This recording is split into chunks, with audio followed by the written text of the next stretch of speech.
What's up guys, and welcome back to the channel. In today's video, I'm going to be going over a price breakdown and the cost of all of the mods that I've put on my Jeep Wrangler so far. So if you've been following along with the build, I'm sure you're curious. If you're looking for Jeep Wranglers or what parts to do, hopefully this will help you out. There are so many different modifications you can do on a Jeep Wrangler. The build can get pretty expensive.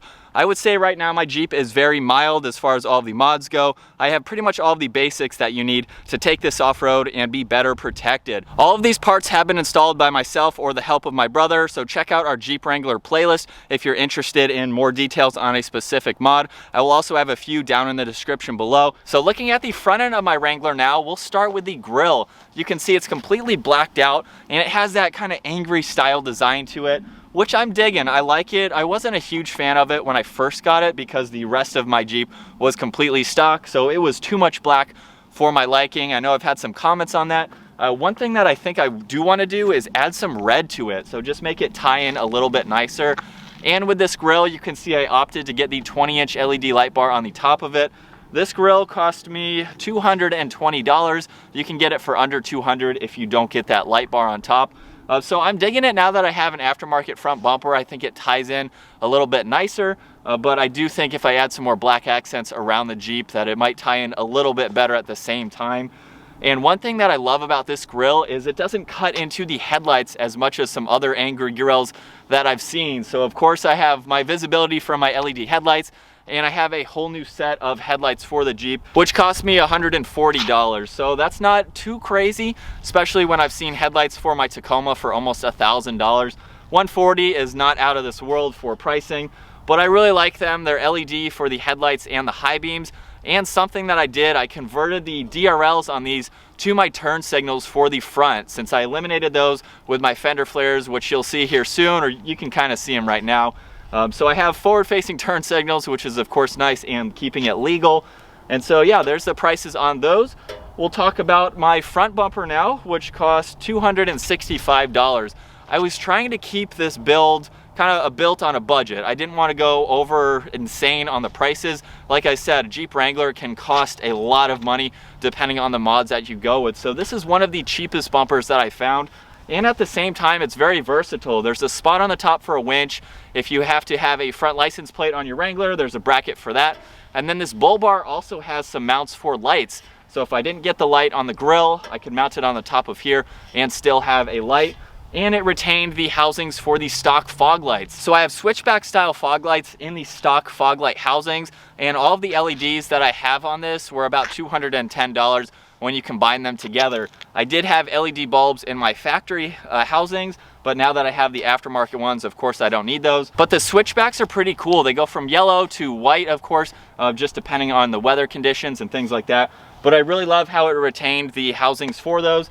And you can see there's hooks on both sides, so if I need to tow someone out of a spot, I have tow hooks. So I really like it. I love the short design to it. You can see the entire front end of the front tires, which just gives it that added aggressive look. Before we get to the side profile here, one thing that I missed was the lights that I installed on my hood. So these I thought were really cool. I actually utilized the factory bolt holes on the hood brackets in order to mount these lights. They were about $240, and I love how bright they are. Now I will be turning them to the side. Right now they are facing forwards, but with the addition of my light bar up front, turning these to the side, I'll have about 180 degrees of visibility for the front end of this vehicle. So driving at nighttime or off-roading, doing trails, anything like that, there is so much visibility. So if you do a lot of those types of adventures, or you're even driving on back mountain roads, it gives you a lot more visibility to be able to see where you're going, of course, which is really awesome. I love that mod. But now let's go ahead and make our way to the side profile. Let's go ahead and just start off with these wheels and tires.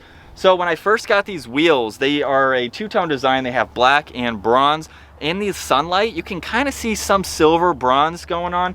So I love how it has that design to it depending on how the light is hitting them. So these wheels cost about $800, and then these tires were $1,250. So wheels and tires are going to be one of the most expensive parts for your lifted vehicle. Suspension is probably going to be up there as well, maybe even a little bit more expensive depending on what lift you go with. Moving on to the side steps slash rock rails now. Those were $229. I've seen so many different options that you can get, But one thing that I really don't like about the rock rail side step for the Wranglers is I haven't found any that are actually frame mounted. On my Tacoma, I drilled those suckers into the frame so that way when the whole weight of the truck comes down, they're not going anywhere. These here utilize these stock running board holes, so they're not, I don't know, I haven't tested them out completely yet, so I'm not sure how well they're going to do, but they're there. They're going to give me protection if I need it. And I love having the step on that. It makes it much easier to take the roof off, to get up there and clean. And now looking at the fender flares and the fender liners. So the fender flares were $167 and the liners were $217. These were the cheapest combo that I could find for this. The flares that I truly wanted were about $700. So for a seventh of the price, I was able to still get a pretty cool setup. They don't stick out as far as I would like to, but with the wheel and tire combo that I have in the offset, I think it works really well. So you don't have to break the bank to get mods for your Jeep, which is something that we like to show on this channel a lot. It was a pretty lengthy install. It wasn't too bad, so if you want to check out that video. And then the liners, I really like them. They have the American flag on them, which I really like, and so it completely changed the side profile. And this is where the turn signals up front come into play, because I eliminated them completely putting on these fender flares. They do make flares that have the turn signal in them, so you can still utilize them, but if you want to go this route, I just wired them to the headlights, so that made it very easy and convenient. And then let's go ahead and talk about the window tint. So this is the XPEL brand. It cost about $800 to do the entire thing. I even have the windshield done, which is about $250 just for that piece alone. But window tint is something that I highly recommend. When you hop inside, you can almost feel none of the heat. And right now the sun is behind the camera. So if I hopped into the Jeep right now and rolled down the window, I would be feeling it like I'm feeling it right now, but with the windows up, completely nothing. It is something that is truly great on any daily driver. I would highly recommend window tint, and I have about 26, 27 all around with 70% on the windshield. And so not only does it make your vehicle look really good, you can't even see through it right now, but it also keeps your skin better protected as well. So something that I definitely recommend. Before I forget, I did add the gas cap cover, and it also locks as well. That was about 60 bucks. I really did not like the exposed gas cap. And then the other thing that I wanted to talk about, the rear bumper here. This was about $300, and like the front bumper, it was one of the cheaper bumpers that I found, and they're both the same brand, so I got a matching set. I like how this one has the cutout for the rear tire. You can see I still have the stock rear tire at the moment. I just got my wheels and tires put on the other day, so I think I'm going to be deleting that. I just have to figure all of that out. But this also comes with parking sensor options. So if you have that, you can use this bumper, which I don't, so I plug those. And then we have the cutout for the trailer hitch as well. So it's a pretty universal rear bumper. We have the tow hooks as well. And then it just cleans it up and looks a lot nicer, in my opinion, than the stock bumper. For my taillights, these were about $180. I love how dark they are, yet with the LEDs that they have, you can see the turn signal and brake light really clearly, so it just matches really nicely with all the other mods. And then the last thing in the back is the exhaust. I'll go ahead and let you guys take a listen.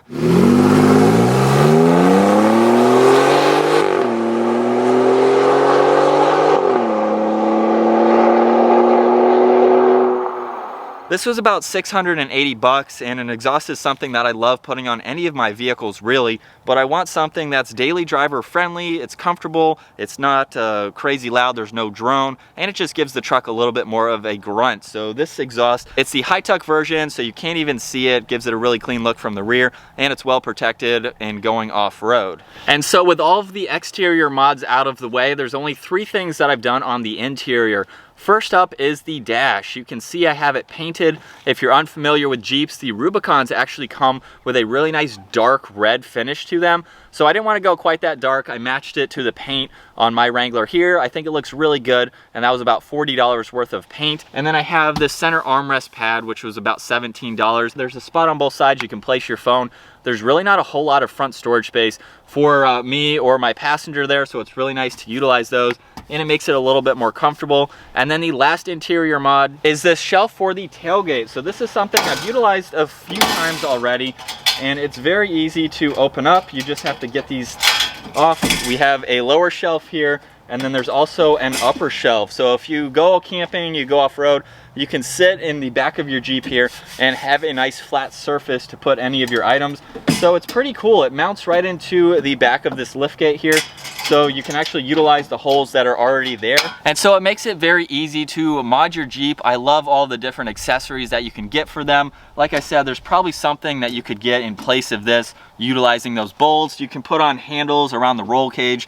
There's just so many things that you can put on your Jeep depending on how you want to use it.